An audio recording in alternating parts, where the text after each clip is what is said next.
Olá, meus amores, meus queridos. Estou muito honrada hoje de receber 2 cineastas. Ela falou para mim, bota jornalista. Mas quem já faz um filme é cineasta. E eles fizeram um filme muito legal, que foi o que os trouxe aqui, que é um curta-metragem sobre a Granja Viana. A gente vai falar um pouco disso e vai falar muito das carreiras de vida deles, que são muito bonitas. Quero receber com muito carinho Tati Vadiletti, jornalista, e Marco Iarussi, cineasta. Bem-vindos, bem-vindos. Muito obrigada pelo convite. Uma Obrigado, alegria estar aqui, viu? Mila. Eu também estou super feliz. Bacana. Que bom. O Curta da Granja foi uma coisa também, um marco importante na minha vida. Achei muito legal. Me conta, por Você quê? ficou emocionada, né? Me lembro. Porque, eu vi gente com que eu convivo, que eu conheço a história, e estava lá na telona, e aí a gente falava, era isso mesmo. Nossa, que legal, olha a história. E eu soube uma coisa muito legal, que a Granja Viana, começou com um viés cultural.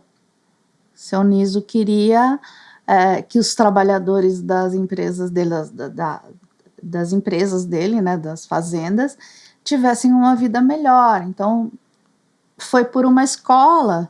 E aí da escola foi a alimentação das crianças, e aí veio a saúde. Então, eu acho que essa base, começar uma comunidade com base de educação, Muito forte, né? cara, faz uma diferença gigante. Uma história para ser contada, né? Na minha vida, assim, a minha base de vida é a educação, Que bacana. é a cultura. Mas falem um pouco de vocês primeiro, para a Sim, gente se sim. situar. Então, por favor, Tati, Tati. começa você. Conta um pouquinho sua história. Então, eu sou jornalista, né? Agora com um pezinho assim nos docs, e a gente teve a honra de o documentário da Granja Viana ser passado na tela de um cinema, né? O que para nós foi uma honra e uma oportunidade incrível de poder levar essa mensagem para tantas pessoas.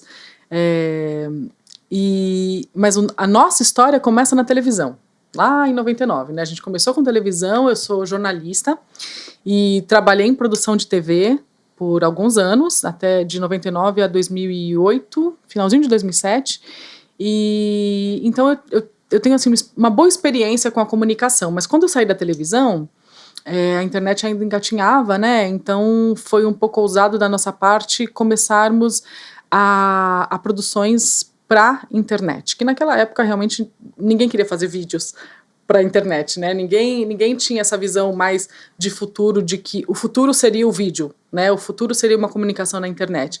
E a gente ousou para esse lado. Porque a gente se conheceu lá, né? A gente se conheceu na televisão, a gente se conheceu na televisão. Agora, quando a gente foi para a internet, foi por volta de 2009, 2010. O surgimento do YouTube é 2009, né? Então, tipo, você tem uma ideia de como as pessoas meio que falavam, vocês vão fazer vídeo pra internet, mas vocês vão ganhar dinheiro como? Como é que vocês vão sobreviver com isso, né? Quem vai querer fazer vídeo pra internet? Imagina, vocês estão viajando, que isso? E foi lá que começou, né? Conta um pouquinho de você pra gente... Sim. Então, como publicitário, né, trabalhando com a Tati na televisão, nós nos conhecemos nesse lugar, e ela era uma assistente, eu era o estagiário, a gente foi ao longo dos anos crescendo dentro dessa empresa, e chegou a um ponto de que ela era jornalista que marcava as matérias, e eu era o diretor de externa, né, o produtor da externa, que ia lá e decidia como que ia ser gravado e aquilo ia para o ar. Então isso deu pra gente um repertório de saber como criar pautas que tenham atratividade, que segurem a audiência, e de como ir a campo e fazer essa gravação de um jeito que se torne interessante para assistir. Né? Nossa, que máximo. Praticamente Sônia Bride e Paulo Zé. Exato, que legal. Tem essa história. Eu acho que é muito... São incríveis. São incríveis. Referência pra gente, aliás. Claro. E eu acho que tem muitas histórias semelhantes, assim, né? Porque são pessoas que trabalham juntas e que se complementam nos seus trabalhos e criam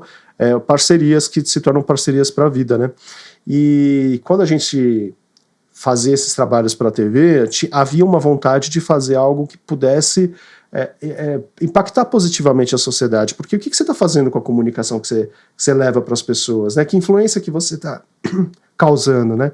E aí a gente pensou na curta causa. Né? Isso, e aí a gente começou lá em 2010 a querer ir para a internet para levar pautas assim, interessantes para a sociedade, mas a gente ainda não sabia o como fazer isso, né? Porque realmente estava tudo muito engatinhando e a gente não sabia. E aí a gente recebeu o convite de um amigo para a gente contar a história de uma organização social em que ele fazia parte. E a gente topou o desafio. E a gente foi. E como a gente tinha uma linguagem muito mais humanizada, não era uma coisa muito engessada, porque naquela época os vídeos institucionais, eles eram aquela coisa quadradinha, né? Desde 1980, a instituição funciona tal, tal, tal. E a gente não tinha esse olhar. Pouco se falava sobre storytelling, que hoje em dia é tão difundido essa questão do storytelling, né? E a gente resolveu levar esse olhar mais diferenciado e contar uma história de maneira diferente, das pessoas das organizações falando sobre a rotina delas, sobre como aquilo transformava a vida dos atendidos. Qual é o seu propósito? Qual é o propósito da organização? Por que você faz o que você está fazendo? E de que forma que isso transforma a sociedade que você está vivendo, né? É isso. Que sonho de sociedade, de comunidade que a gente quer viver. Por que você faz o que você faz, né? E o que isso mobiliza no mundo, mesmo que seja só ali dentro da sua organização. E aí isso acabou tomando um corpo. Né? A gente foi participar da ONG Brasil, que era um grande evento das organizações sociais aqui no Brasil, que na época tinha um nome e tinha um impacto forte nas organizações, né? Hoje em dia, infelizmente, não existe mais, mas na época foi muito importante para nós. Era né? um evento que contava com 500 organizações do Brasil inteiro e cada uma fazia uma exposição, como, por exemplo, a Bienal do Livro, e você colocava ali a sua causa. Então, ao trabalhar esse projeto que se chamava ONG Brasil, muitas organizações nos chamavam para fazer o vídeo institucional para elas exporem ali, e ao longo desse ano também a gente foi tendo aí uma abrangência com as organizações sociais, e aí sempre nesse lugar, assim, né, como que eu desenvolvo narrativas que as pessoas queiram assistir, né, porque muito se fala, grava um vídeo, hoje em dia todo mundo tem aí no seu celular uma possibilidade de gravar um ótimo vídeo, mas qual é a estrutura narrativa que você precisa fazer para despertar a atenção nas pessoas, para provocar nelas um desejo de mudança, ou então para que elas tomem uma atitude e queiram abraçar uma causa, né? Então a gente enxerga um pouco assim, a comunicação é uma ferramenta para impactar a sociedade, mas a partir de que lugar? Só contar essa história ou convidar as pessoas para elas se engajarem, né? Então todo o nosso trabalho ele passa por esse lugar, assim, de como é que a gente vai fazer com que o engajamento converta na ação que a gente quer. Isso tem muito da publicidade. Então, eu escolhi atuar na publicidade, que eu enxergo como uma expressão artística, mas de um jeito de que a gente possa vender como produto uma transformação positiva. Então, é um publicitário social, né? Que olha para a causa social e vê de que forma que eu posso colocar o meu olhar ali para que as pessoas também olhem para isso. Que legal. Essa nomenclatura que eu me coloco, assim, né? Eu não sou um publicitário do consumo, sou um publicitário social, promover as causas para tornar relevante a transformação que a gente quer, né? Então esse que é o trabalho. E aí, ao longo do tempo, assim, né, estamos contando aqui, mas a gente foi parar no Instituto Filantropia, fomos convidados para fazer os vídeos do Fórum Interamericano de Filantropia Estratégica, e aí depois... Que é muito interessante, porque eles rodam o Brasil, né, e a gente está sempre com eles, então todo ano é um evento itinerante, que vem pessoas do mundo todo, sempre muitos palestrantes importantes para as causas sociais do país. É um congresso, né, de grande, ONGs, né? E a gente faz parte desde o início, desde 2014, e sempre tanto com audiovisual quanto dando palestras e aulas, né, porque a gente dá muita aula para as organizações também de comunicação, para que elas possam também terem esse olhar de uma comunicação estratégica, para que elas possam impactar mais pessoas se através da comunicação. posicionar e converter isso em engajamento social, né? Isso Nossa, isso dá muito certo, impacta muito, porque eu vi o documentário sobre a Granja Viana, Caminhos da Granja, procurem. Sim. É necessário esse vídeo, é importante e é muito legal. Não é porque é documentário que tem que ser chato. Aliás, pelo contrário. Né? E eu imediatamente fui daquelas que no meio do cinema começou a bater palma. O segundo! Continua! Precisa ter uma continuação. Assim, e mais do que isso, eu não estava só pedindo para vocês fazerem. Eu já estava ali, minha cabeça, o que eu tenho de foto em casa que eu vou reunir, que eu vou mandar para esses dois. Eu quero escrever a minha experiência na Granja Viana, a história e não sei o que eu posso fazer. Deu uma comichão, assim, Mobilizou. Exato, Mobilizou. E assim, ali, Que legal. se vocês tivessem feito a qualquer tipo de compromisso, eu assinava na hora, sabe? Você quer participar? Quero! Que legal. Agora! Muito bacana. legal. Que bom saber, né? É bom ter esse, é isso, esse né? retorno. Mexeu é entender mesmo, que é uma causa, né? Então, você compreender na narrativa qual é o propósito daquilo e como é que você vai convidar as pessoas a abraçarem aquela ideia, é inerente a todos os projetos que a gente desenvolve, né? É identificar qual é a causa. No documentário da Granja, né, sem querer dar o spoiler, mas tem uma causa de uma vida em comunidade que surgiu a partir daqueles princípios que você citou do Niso Viana, né, ele poder determinar que é a partir do social e do cultural e educacional que a gente vai formar esse território, né? Então, identificar que esses valores permanecem até hoje e que a gente precisa cultivá-los é a causa do documentário, né? Então, acho que mobilizou você. E o gostoso é assim, que me pegou muito profundamente. Eu comecei a me entender. Olha né? que legal, né? Eu passei por um processo que eu fiz um reality. E eu era completamente diferente das pessoas que estavam ali. De cultura, de formação, de ideologia, tudo diferente. E eu fui, assim, isolada. Né? Teve motivos físicos, por exemplo. O lugar onde a gente comia era inacessível para mim, então eu comia em separado. Isso, né? Limitou a sua interação. E de filosofia de vida mesmo. E aí, no documentário sobre a Granja, eu comecei a descobrir por que eu era tão diferente. Você se identificou. Como a minha formação de primário, quando eu cheguei na Granja, eu tinha 3 anos de idade. Então, a formação da gente é essa. É diferente das outras pessoas. Eu me identifiquei mesmo, profundamente. Que legal. Foi emocionante nesse sentido. E assim, um alívio você se encontrar. Nossa, eu fico muito feliz com isso. Sem dúvida, sem dúvida. Eu acho que é esse olhar mais de abraçar a causa e quando a gente tem esse olhar para a comunicação, a gente consegue envolver as outras pessoas que vão assistir. E é muito legal te ouvir, porque a gente sabe que a gente conseguiu. Porque essa é a essência do nosso trabalho. A essência da arte e da comunicação é essa. É essa. Sim. Você tocar a pessoa. Isso, porque uma coisa é você contar uma história assim, vamos contar essa história, começo, meio e fim. Tudo bem. Muitas pessoas que estavam ali no cinema já conheciam a história da Granja Viana. O começo, meio e fim, o que ela está se tornando, e até o medo do que ela pode vir a ser.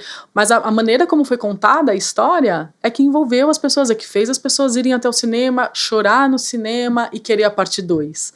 Né? É esse envolvimento que a gente conseguiu.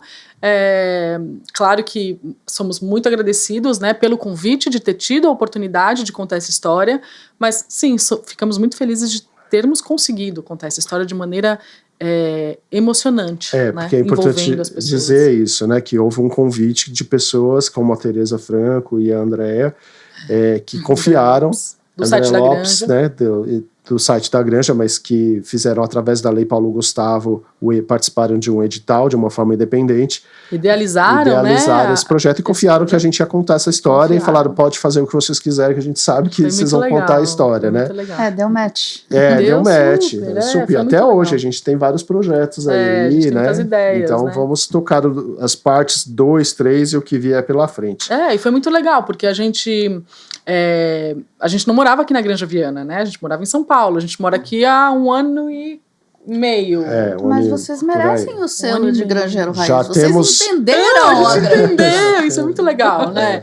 E aí, logo que a gente chegou aqui, a gente tinha acabado de mudar pra cá, a gente recebeu o convite, né? Porque a gente já tinha feito com a São Joaquim, né? O Institucional da São Joaquim. Que também é daqui da Granja. Que é da Granja Viana, é uma organização incrível que desenvolve um trabalho muito bonito aqui.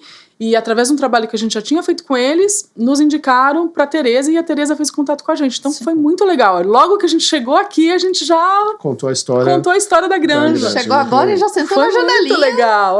Foi muito legal. A gente amou. Que legal. E como é que é roteirizar um documentário? Você tem a liberdade de criar? Como é que foi isso?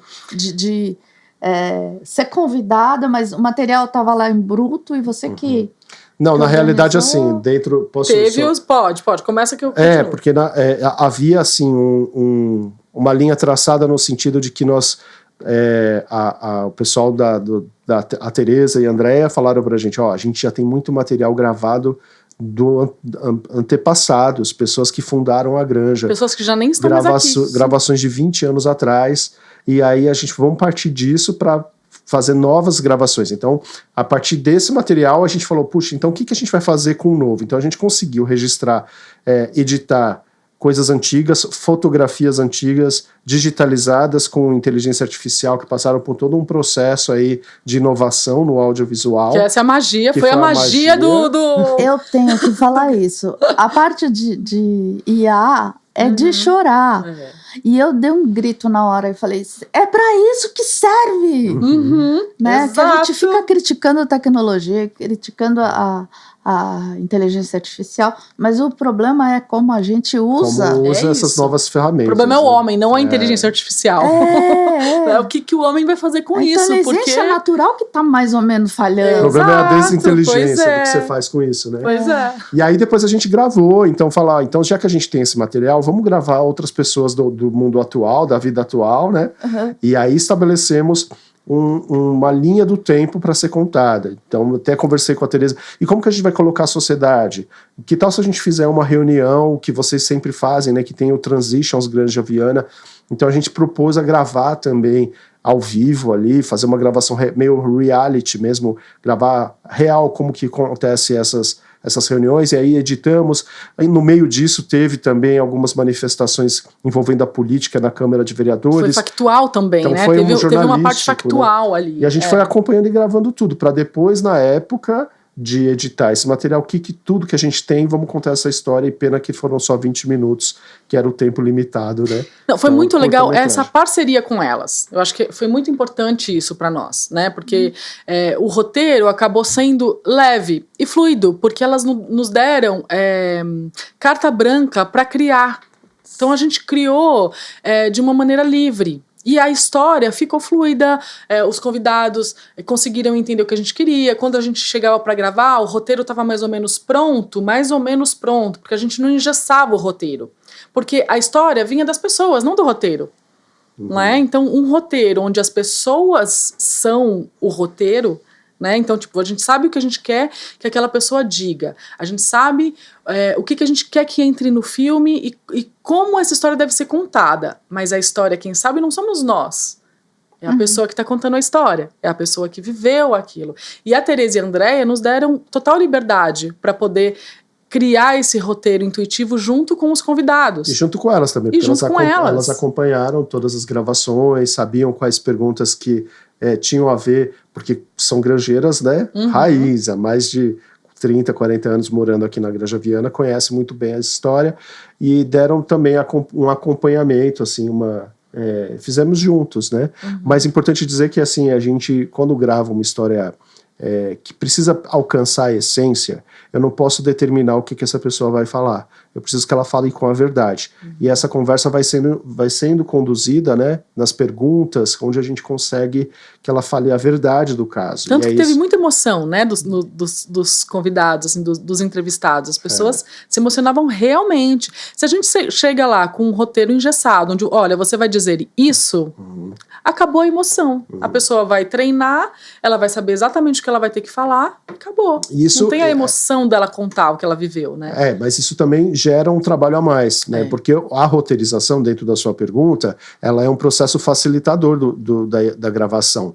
Você economiza tempo, você otimiza recursos, ao ponto de que se você deixa livre a pessoa falar o que ela quiser, ela pode falar por 5, 6 horas, né? Então, no final das contas, quando a gente pegou todo o material, para um vídeo de 20 minutos, a gente tinha mais de 6 horas de gravação. Meu Deus, né? Então, conseguir pegar a essência desse papo é a grande sacada, o que cada um falou de melhor. Aí a Tati desenvolveu aí depois a montagem desse roteiro, com que as pessoas falaram. Então foi um trabalho muito colaborativa entre todas as pessoas envolvidas. E quanto tempo, mais ou menos, do Ação até o Temos?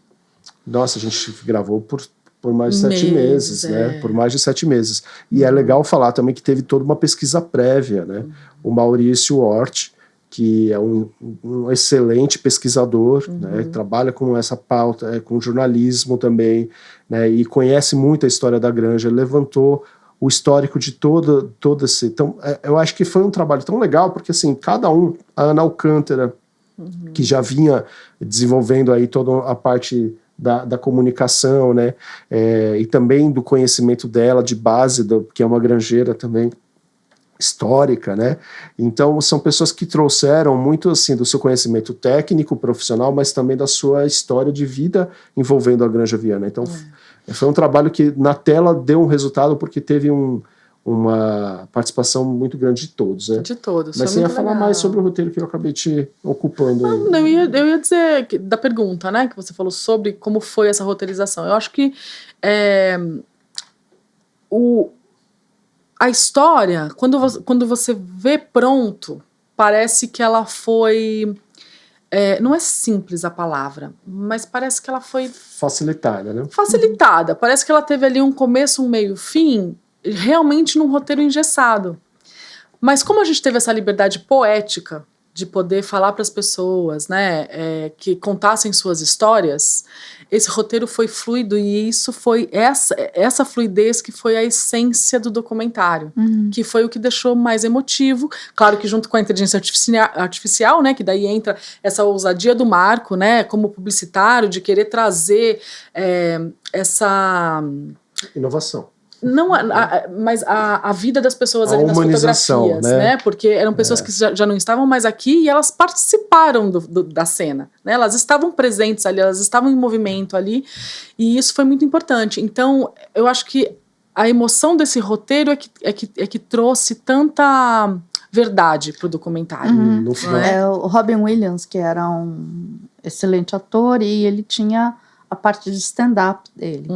E as pessoas que viram falavam assim, é impressionante, porque você jura por Deus que o cara chega de casa e sobe no palco e fala totalmente de improviso. E quando você vai ver, ele ensaiou aquilo milimetricamente.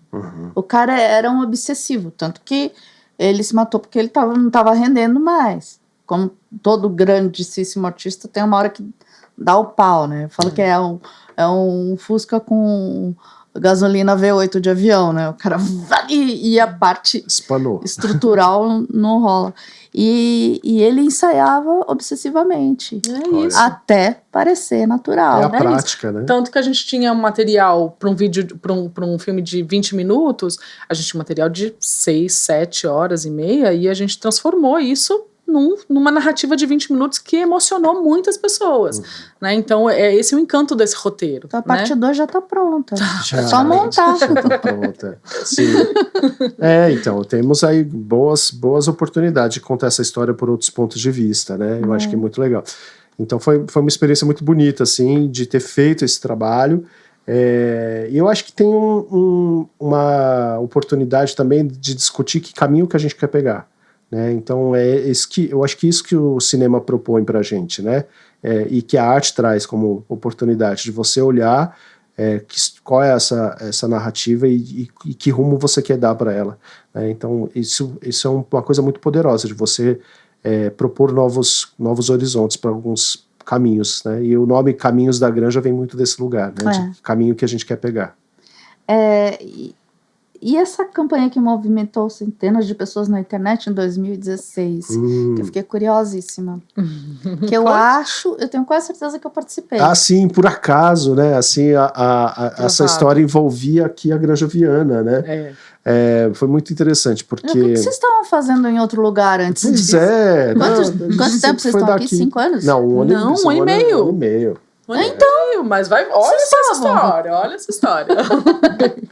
Nesse trabalho que a gente sempre fez para vídeos para as organizações sociais. Um dia a gente conheceu uma criança que estava na rua pedindo ajuda para conseguir um tratamento no exterior. E como a gente sempre fazia vídeos para as ONGs com a intenção de captar recursos e dava retorno, instintivamente, acho que foi um insight que tanto a Tati quanto eu tivemos ao mesmo tempo, de falar, vamos fazer um vídeo para essa criança e colocar na internet, né? Já é o nosso trabalho. E a gente estava a mais de 1.000 quilômetros da nossa casa. A gente estava num evento lá em Goiânia. Estava muito longe de casa, encontrou com essa criança e falou, olha, a gente tá sem câmera, vamos gravar com celular mesmo aqui. Porque a avó dela estava distribuindo um panfletinho, pedindo R$1 para cada pessoa, porque ela precisava de 120 mil reais em 2 meses para levar a neta dela para Tailândia para fazer um tratamento para ver se ela conseguiria enxergar. Só que a menina, ela tinha um limite para chegar na Tailândia, porque ela tinha na época prazo, né? 6 anos e ela só poderia fazer essa cirurgia, que seria uma tentativa, até os 7 anos. Senão o hospital da Tailândia não aceitaria mais. Era um procedimento inovador, uma questão de fazer era um teste, digamos assim. Era experimental. Era um tratamento experimental. Mas era a esperança da avó dela. Era a última esperança. Era a última esperança. Da neta dela poder Então ela teria que chegar até a Tailândia em questão de 40 dias e ela precisaria levantar 120 mil reais. E aí, assim, a gente estava ali... A gente tá falando de uma época que 120 mil reais era muito mais dinheiro do que hoje, né? A gente estava lá em 2016. Para 40 dias é dinheiro. É muita coisa. E assim, ela não ia conseguir através de um papelzinho, bem mal feitinho até, na época que ela pediu ajuda para um amigo e tal, era a avó dela que estava fazendo isso. E ela pedia R$1. Então, assim, qualquer valor que a gente desse ali seria irrisório dentro do que ela precisava, do montante que ela precisava. E a gente tinha o quê? A gente tinha o nosso serviço, a gente tinha como servi-la através das coisas que a gente sabia, através da nossa profissão e do nosso conhecimento. Como a gente estava muito longe, a gente falou, bom, vamos tentar fazer um vídeo, a gente não tinha equipamento, vamos tentar fazer um vídeo pelo celular mesmo, e pelo menos a gente corre ali pela internet através dos nossos amigos mesmo, né? Pede para um amigo compartilhar tal, e a gente vê o que a gente consegue minimamente, né? Aí na hora que a gente falou, olha, vamos gravar o seu vídeo e tal, a senhora mora onde? Eu falei, eu moro na Granja Viana. Mora em Cotia. Ela estava a 1.000 quilômetros. Na época, a gente morava na Vila Sônia. E o que ela estava fazendo em Goiânia? Ela estava participando desse evento.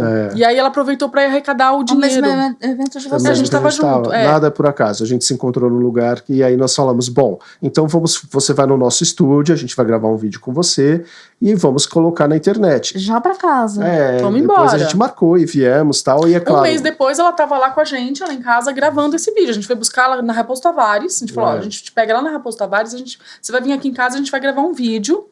E a gente vai fazer um vídeo com a Giovana e a gente vai colocar na internet sem expectativa, a gente vai ver o que vai acontecer. Tudo bem pra senhora? A gente vai tentar ajudar de alguma forma. Ela falou, tudo bem. Vocês façam o que vocês puderem fazer por mim. E aí a gente aplicou todas, né?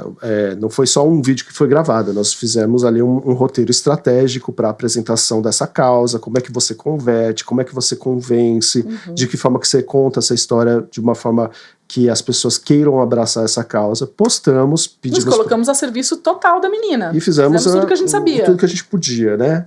E aí nós colocamos esse vídeo na internet, pedimos os nossos amigos compartilharem, olha, a gente conhece essa causa e tal.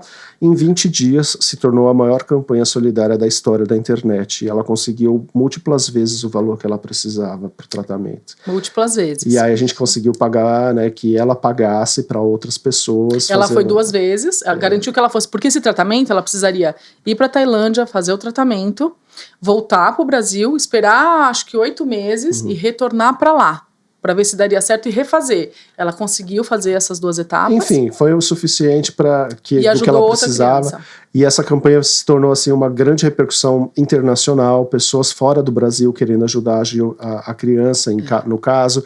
E fomos parar em vários programas de televisão, procuraram saber. Então foi um caso assim que nós nos doamos, fizemos voluntariamente esse trabalho. E deu super certo, assim, né? Porque as pessoas entenderam a mensagem e se engajaram e se tornou uma comoção na época. Hoje em dia a gente vê muitas vaquinhas online, né? Muitas pessoas fazendo campanha, mas não existia isso. Então foi uma inovação. E um fato muito curioso que uma instituição aqui no Nordeste do Brasil viu essa campanha e falou, olha, a gente tem um projeto na África e a gente gostaria que vocês fossem lá fazer a campanha para dar visibilidade para essa causa que a gente ajuda lá na África. Então nós fomos para Guiné-Bissau, na África, contar uma história também muito semelhante de pessoas que estavam precisando de recursos lá para o tratamento. Então, a gente foi para um lugar muito pobre, né? A gente foi para Guiné-Bissau, um dos 10 países mais pobres do mundo, uma contar região uma história bastante de uma difícil. região remota que precisava de uma ala hospitalar, enfim. Então é esse lugar assim de contar as histórias que possam comover as pessoas, né? Essa palavra comoção é muito interessante, né? De como que as pessoas se comovem e se mobilizam e fazem alguma coisa para ajudar. Não, e foi legal que assim, a partir de uma ação voluntária da nossa parte, despretensiosa, né? Porque a gente viu ali uma forma de tentar fazer alguma coisa por aquela menina, nos colocando a serviço com o que a gente sabia de comunicação, de audiovisual, né? Sem nenhuma expectativa. A gente nunca imaginou. Tô sem R$1 aqui, posso te ajudar com o meu trabalho? E a gente nunca imaginou que ia ganhar essa repercussão. Né? A gente não tinha isso, né, em mente. E comoveu muitas pessoas. As pessoas ligavam pra gente e falavam: olha, eu queria ajudar vocês. Vocês precisam de trabalho? Vocês precisam de trabalho? A gente recebia. Vocês estão precisando de ajuda? Vocês querem um emprego? Porque isso foi uma coisa que a gente tomou muito cuidado, porque como o vídeo ele era muito bem feito, alguém poderia julgar na hora de doar pra ela, assim, como é que eles tiveram dinheiro para fazer esse vídeo, essa produção? E aí no final, quando terminava o vídeo, eu gravei um off falando que esse vídeo tinha sido feito voluntariamente por 2 profissionais de comunicação que não estavam ganhando nada para isso, era somente para ajudar a Giovana. E aí as pessoas começaram a entrar em contato oferecendo emprego. E aí a gente via que gerava bondade, porque as pessoas elas ofereciam coisas para Giovana ou para gente oferecer o trabalho. Mas, olha, eu tenho aqui um estúdio de fotografia no Japão. Um cara escreveu pra gente: olha, eu tô no Japão, eu tenho um estúdio de fotografia e eu quero fazer um dia de sessão de fotos com venda revertida para a causa. A gente recebeu, por exemplo, pessoas, numa outra campanha que a gente fez, um menino recebeu o vídeo no WhatsApp da mãe dele, uma criança, e falou: mãe, faz maçã do amor para eu vender, para a gente arrecadar dinheiro para essa causa. Então a gente via que gerava bondade, sabe? Gerava muita bondade. A gente recebia de artistas: olha, eu posso assinar minha guitarra, dou para vocês leiloarem, fazerem uma rifa. Então a gente recebia muita gente querendo ajudar de alguma forma, não só financeiramente. E aí a gente deu o nome disso de Gerando Bondade. É esse projeto que a gente tem além do Curta Causa, onde a gente promove campanhas de sensibilização para pessoas que precisam arrecadar recursos para tratamento ou para situações de grave necessidade, que é um projeto de vaquinhas online, mas que tem toda essa história da comunicação verdadeira, da comunicação humanizada, de sensibilizar as pessoas. Atualmente a gente está com uma campanha no gerandobondade.com.br da bailarina Marina Bibi, uma pessoa super conhecida no cenário das artes, que está passando por uma doença rara e tirou dela todos os movimentos do corpo. Uma bailarina que tem um reconhecimento internacional. Tá passando por isso. Eu acho que eu já vi essa campanha Sim, também. Tá rodando, tá rodando. Ela tá no ar a campanha, né? É uma doença que realmente colocou a Marina, uma super bailarina que estava em turnê na Europa e de repente acordou sem os movimentos do corpo. Exatamente. De uma hora para outra. E ela passa para se reabilitar, ela precisa de um tratamento de altíssimo custo, e a gente está com essa campanha para ajudar a Marina Bibi.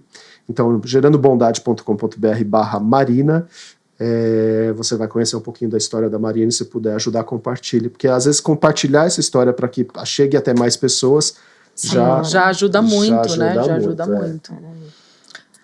Estou tirando do modo avião. A gente vai acessar o Marina Bibi.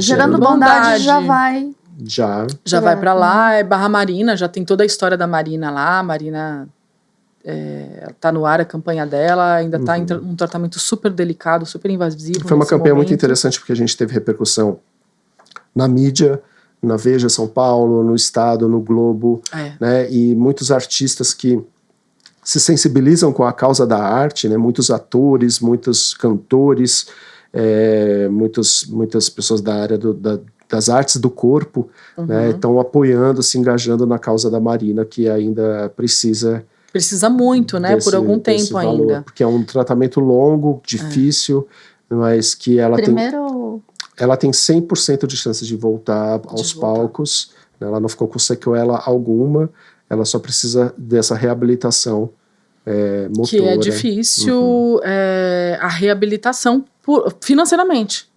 Porque ela precisa de uma custo, estrutura imensa, imagina, ela precisa, o corpo dela precisa voltar a entender que ela se movimenta. Ela está né? reaprendendo a andar, uma bailarina, a dançar. Então, uma bailarina. É um caso muito sensível, que a gente está lidando com ele de uma forma muito artística, porque a Marina é uma artista de ponta, uma excelente artista, e a gente está aqui fazendo esse apelo, né, pelas artes. Eu sei que tem um podcast aí focado nessa área artística.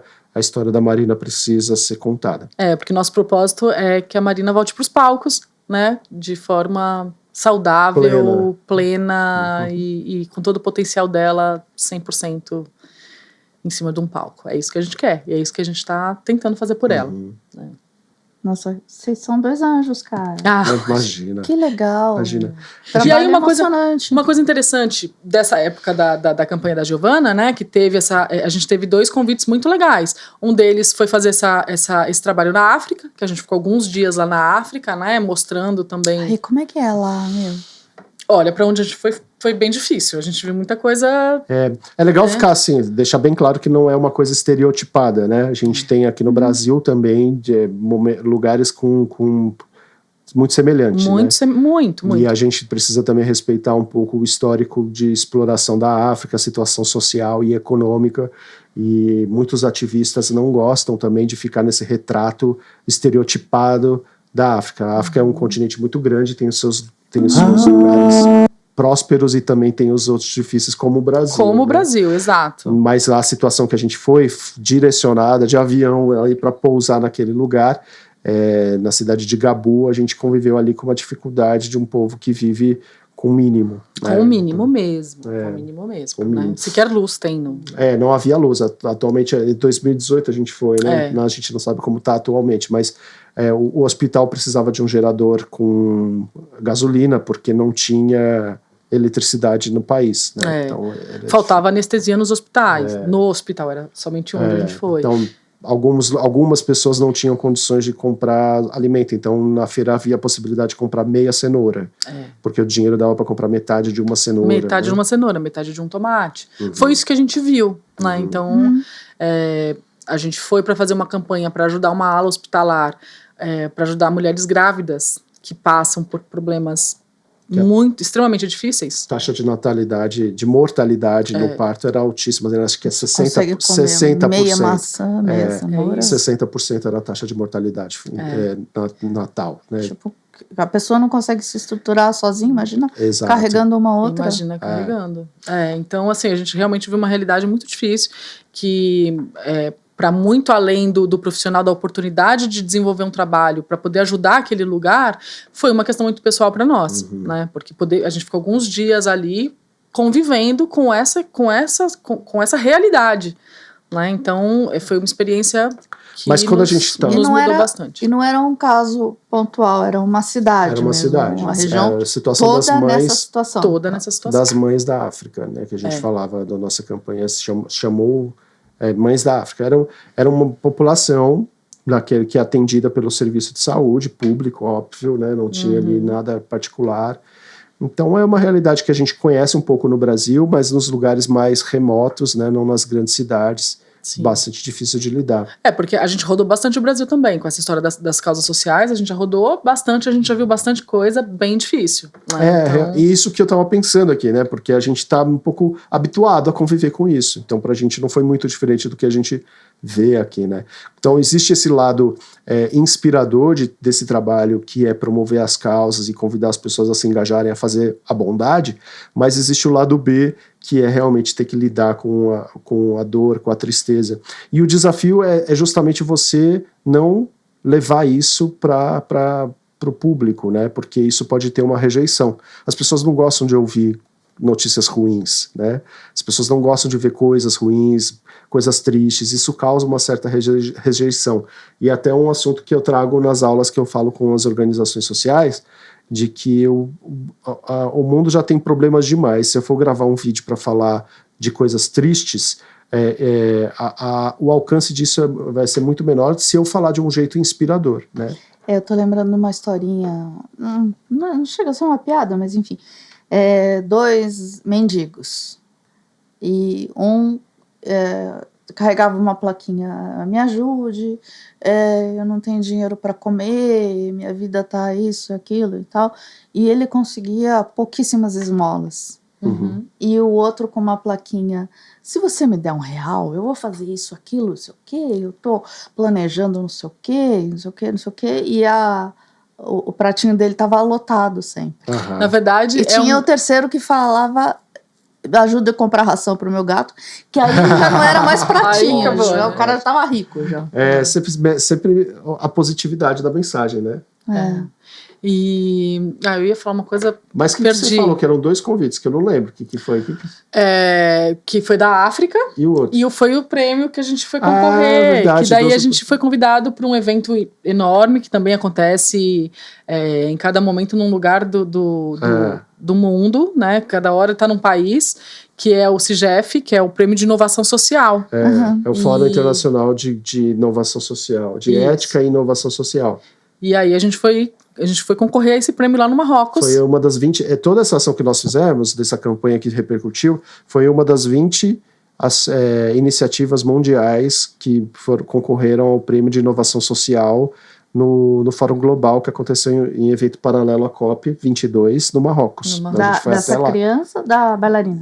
Não, da criança, mas não a criança em si, mas essa iniciativa de colocar as redes sociais para mobilizar pessoas em torno de uma causa. Mas impulsionado pela campanha primeira da campanha da Giovana. Mas quando a gente foi, a gente já tinha feito 3, porque logo depois da campanha ter tomado essa repercussão na mídia, muitas pessoas vieram nos procurar, e hoje a gente já fez várias outras, né? Naquele momento que a gente foi pro Marrocos, já estava rodando a da Fernanda, do Lucas, já tinha acontecido, né?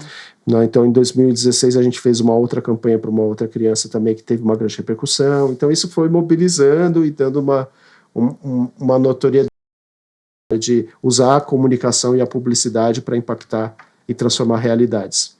Nossa, eu tô vendo que eu vou ser agraciada com essa onda, porque... Cara, essa entrevista vai bombar. Que bom. Tomara, né? Tomara. Que legal. Tomara, já fica feliz. Isso vai que vai, né? A gente vai. Eu lembro uma vez que eu tava no Cinema Belas Artes, eu ia assistir um filme, tava um frio danado, aquela chuvinha, e uma conjunção de planetas, eu cheguei adiantada, eu e minha irmã, a gente tá sempre atrasado. E a gente chegamos adiantada no cinema. E aí tinha 2 rapazes tremendo de frio ali, encostada na marquise do cinema, né? Eles têm um recuo, eles estavam encostados. Eu olhei para a Adriana, minha irmã, vamos ali na Pernambucana, que era colada. Adriana, o que você vai fazer? Vou comprar um cobertor para esses caras. A gente comprou o cobertor e eles estavam meio que dormindo. Nós 2 pegamos o cobertor e jogamos em cima dele. A gente só escutou, Deus abençoe, moça! Que legal, né? A gente passou, acho que uns 2 dias rindo, boba. À toa. Aí eu falei assim, que traquinagem que a gente fez. Mas eles gostaram, tá ótimo. Mas você sabe que... Eu não tinha noção do poder que é uma boa ação. Isso. Mas você rindo à toa... A gente tava bêbada de alegria por ter jogado um cobertor. Tava feliz de ter feito os outros, de ter feito bem pro outro, né? Isso é uma felicidade genuína, assim, a gente fica muito feliz. É muito gostoso. É muito legal. Se as pessoas soubessem a alegria que dá... E assim, tipo... não sei quanto custou aquele cobertor, acho que R$10. Era daqueles cobertores bem... Sim, claro, não faz a menor diferença. Eu peguei o cobertor e falei, é esse aqui. Nem olhei. Mas você sabe que tem o princípio da cura das atitudes, que é um dos princípios que a gente segue, e todo o nosso trabalho veio desse lugar também do autoconhecimento, do desenvolvimento humano, do qual a Tati sempre foi muito estudiosa, né? E não foi à toa que a gente encontrou essa narrativa. A gente veio antes de criar a Curta Causa e a Curta do nosso trabalho, a gente teve um processo interno muito de encontrar um pouco qual é a nossa essência, qual é a nossa verdade, qual é o nosso estado genuíno, né? E um desses princípios diz que dar e receber são a mesma coisa. A felicidade de quem recebe é a mesma de quem dá. né? Então eu acho que é justamente isso que você provocou no outro, despertou em você um calorzinho aí de rir à toa, né? Foi muito divertido. Muito Foi uma das coisas mais né? legais que eu fiz. Então, muito e bacana. isso não é felicidade? Nossa, Né? Às vezes as pessoas acham que precisa de tanto mais que isso. Tanto que faz isso, acho que faz 20 anos, e essa sempre vem na minha cabeça. Inesquecível, né? E o nosso trabalho tem esse lugar, assim, de fazer com que as pessoas queiram fazer isso, né? De despertar nessas pessoas. A gente faz, é muito gostoso. É muito divertido. É isso. E você vê o outro feliz, cara, você fica orgulhosa. Nossa, eu consigo fazer isso. É isso. Você consegue de uma maneira simples e prática, né? Porque você está praticando algo que vai mudar a vida daquela pessoa e você é quem vai contribuir para isso. Gente, mudei a vida do cara. É tipo, naquele uma momento coisinha, você fez a diferença na vida parece dele. que é pouco, mas veja, uma coberta que vocês entraram ali, não vai fazer falta para vocês o dinheiro que vocês colocaram naquela coberta, deixou ali para eles e eles passaram a não sentir tanto frio quanto eles estavam sentindo. Básico. É básico. Eu não fiz nada. Né? Depois eu entrei e fui assistir o filme. Exato. E continuei a vida. Tem uma pergunta de cinema. E essa montanha-russa que é o cinema nacional, cada vez que um filme tem destaque, a gente fala, tá ressurgindo o cinema. Será que agora vai? Porque também a gente tem que criar o hábito de ir ao cinema nacional. Né? E eu estou muito feliz, tanto com o Alto da Compadecida, que retornou, quanto Ainda Estou Aqui, que é lindo, fantástico. Você já assistiu o Alto da Compadecida? Já, gostei. Eu não vi ainda. É legal. Não é uma continuação, é uma homenagem ao filme anterior. Tá. Né? Mas qualidade lá em cima, não tenho o que falar. Eu senti um pouco de falta de continuação, que eu acho que eu sou meio infantil e quero mais e tal, mas é que a obra do Suassuna é tão grandiosa, é tão perfeita, que eu acho que realmente não dá para você pegar os personagens e mudar de... né? Depois eles foram para Hollywood, depois eles foram para Nova York. Não, é aquela vida ali. Sim. Né? Então isso a gente tem que entender. Mas o Ainda Estou Aqui foi uma porrada no estômago. Olha, eu acho que a gente está vivendo um momento para o cinema, para o nosso cinema, assim, fantástico. Pela repercussão, não só da temática do filme, como a repercussão que a Fernanda trouxe para nós. Né? Que assim, né? Aquela madrugada em que ela ganhou aquele prêmio, assim, eu chorei junto com uma multidão de pessoas que, assim, talvez não estivesse esperando, mas queria muito. O pessoal vibrava que nem Copa do Mundo. Copa do Mundo. Gente, aquilo foi lindo. Foi lindo demais aquilo, né?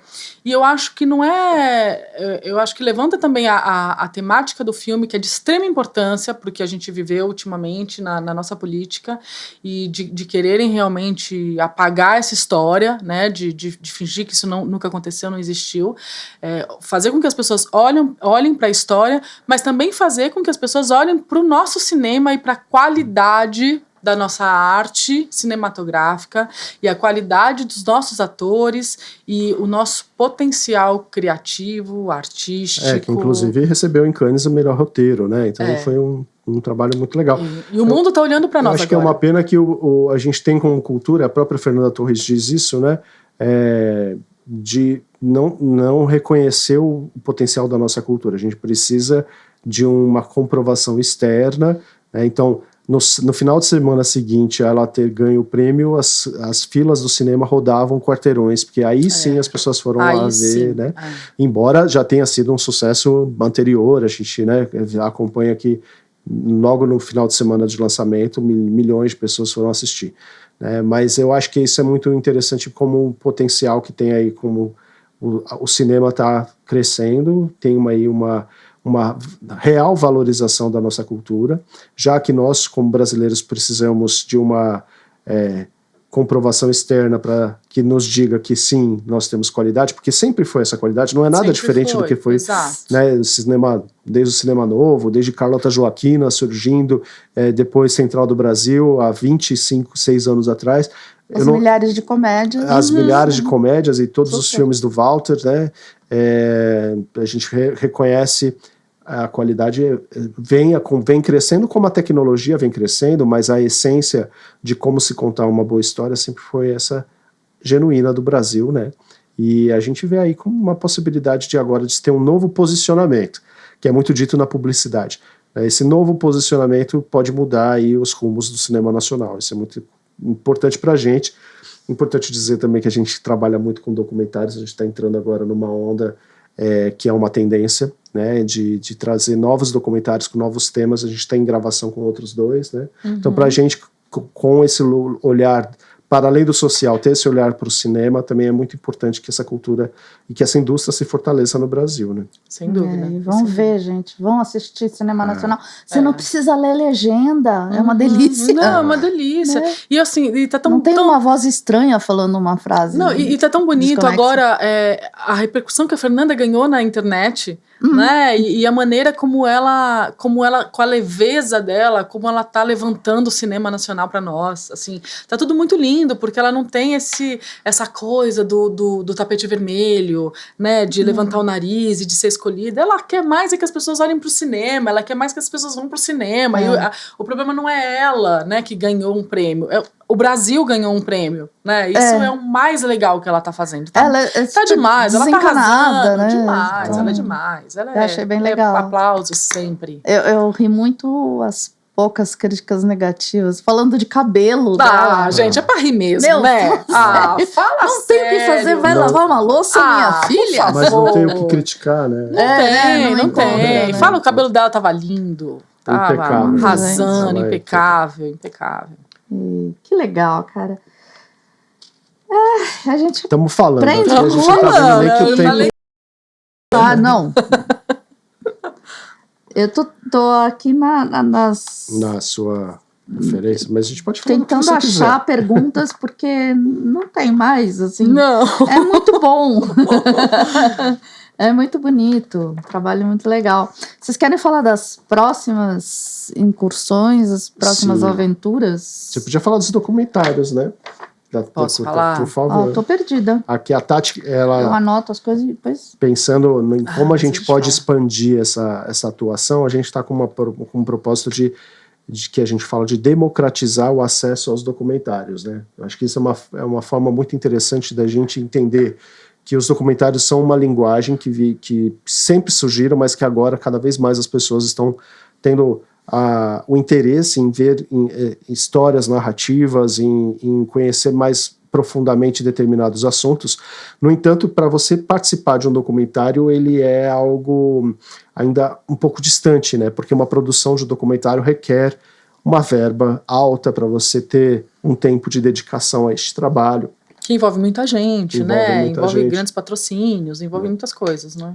E agora a gente está com a Curta Ideia, que é uma iniciativa da nossa produtora de registrar através de mini documentários boas ideias e profissionais que queiram se colocar, que queiram dar a sua opinião, que queiram mostrar a sua expertise numa produção de documentários, né? Com pautas, assim, então a ideia, a gente já tem algumas ideias, né? Então são temas bastante importantes que seja robusto nas informações para a sociedade, né? E a gente trabalhar esses temas com profissionais que não teriam oportunidade de participar de um documentário, não conseguiriam quebrar essa barreira de chegar até um documentário. E nós temos muitos profissionais com muita bagagem, com muita experiência e com muita informação importante trancados em um consultório, né, em suas salas. Atrás do balcão. E eles estão por aí para que as pessoas cheguem até eles. Como é que essas pessoas chegam até eles? Ok, você faz um vídeo na internet hoje em dia, você pode fazer, mas a gente também pode levantar uma pauta extremamente importante e colocar esse profissional para falar sobre isso, né? Então eu acho que a gente está nesse momento profissional agora, né, de abraçar algumas pautas importantes através de pequenos documentários onde a gente vai dirigir o documentário, a gente vai produzir o documentário, a gente vai atrás desses profissionais que precisam ter essa voz de falar sobre coisas importantes e a gente vai trabalhar a divulgação desse documentário para que as pessoas cheguem até o maior número de pessoas pelas redes sociais. Porque muitas pessoas têm muito a dizer, mas quando você vê uma produção de um documentário, é sempre um especialista que já publicou um livro, é alguém que tem uma história que está num lugar muito elitizado da informação. E a gente consegue entender, a gente compreende que todo mundo tem o seu conhecimento na sua área e que pode conceder uma entrevista naquele sentido. Você, tenho certeza, Mila, que você teria muitos assuntos para você falar em algum documentário. Né? Disposição. Qual seria? Adoro, O que você gostaria de documentar? Então, o que eu gostaria de documentar, eu estou trabalhando numa peça de teatro para mim, um monólogo, que conta a história do nanismo. Olha, essa história é um documentário. Muito legal. É um documentário, um bastidor da sua peça, mas em pano de fundo a gente pode falar sobre acessibilidade, sobre a realidade de quem convive, de quem tem essa situação, né, do nanismo. Então, por que não fazer um documentário sobre o nanismo? Vamos fazer. Né? Vamos agora? Então, existe essa possibilidade da gente pensar em assuntos, porque todo mundo tem um assunto para tratar, todo mundo tem uma pauta relevante para trazer. Né? E aí a gente está com esse projeto que se chama Curta a Ideia, em semelhante paralelo com a Curta Causa, justamente da gente democratizar o acesso ao documentário. Então a gente vai fazer mini documentários e já estamos rodando um sobre a jornada do autoconhecimento. A gente já iniciou o do autoconhecimento, né? A gente já tem outros. A gente está inclusive com um projeto que eu acho que a gente tem a ver com o que falamos agora do nanismo, que é sobre pessoas com deficiência, que a gente vai abordar a questão da escola, né, desde a sociedade, como que a escola recebe isso e como que a escola coloca no mercado, depois de formado, os alunos que cresceram com as suas diferenças. Né? Então, em princípio, o nome é Diferentes. E a gente vai fazer um trabalho muito legal sobre essa história, contando com especialistas. Inclusive, a gente já gravou há uns anos atrás, esse material está com a gente vai relançar. Então, esse é o trabalho que a gente está pensando. As ideias do futuro os assuntos precisam ser mais aprofundados. A internet está muito superficial das coisas e a gente precisa aprofundar um pouco mais. Eu acho que a gente tá passando por um momento, um incômodo profissional, assim, né? Porque é muito arrasta para cima, sabe? Muito arrasta para cima e sei lá, eu acho que a gente precisa aprofundar. Não tem ganho nenhum a não ser uma tendinite. Então, e aí a gente precisa falar mais sobre coisas, aprofundar mais em assuntos que pessoas precisam ter acesso. Né? Então, eu acho que como jornalista, como comunicadores, né, eu acho que o prazer do comunicador é também poder levantar uma pauta que faça as pessoas pensarem e, principalmente, que transforme a vida dela de alguma maneira. Né? Porque você levanta um assunto e, às vezes, aquela pessoa precisa se aprofundar naquele assunto, mas ela não sabe como. E se tiver ali documentário com profissionais que sabem, que dominam aquele assunto, que vai poder ajudar aquela pessoa que está do outro lado da tela, é o que faz o nosso trabalho valer a pena, né? Então, a gente começou 2025 com essa proposta, assim, a gente está nesse caminho. E a ideia é justamente isso, oferecer aos profissionais que trabalham com seus diversos segmentos, que eles tenham a oportunidade de se colocar profissionalmente, de se aprofundar em seus assuntos, porque já não funciona mais essa história de ficar gravando vídeos de 30 segundos para colocar nas redes sociais, né? Até funciona, mas às vezes você quer se aprofundar em algum assunto, né? Então, trazer profundidade de temas que são importantes para a gente discutir, né? Então, já está com uma série de temas bem legais. Vários temas bem legais. Curiosa. Que show, que delícia. Gente, isso aqui tá me dando um prazer. Ai, que bom! Eu comecei com o podcast tem 3 meses? E cada vez que senta alguém aqui é um universo que se abre.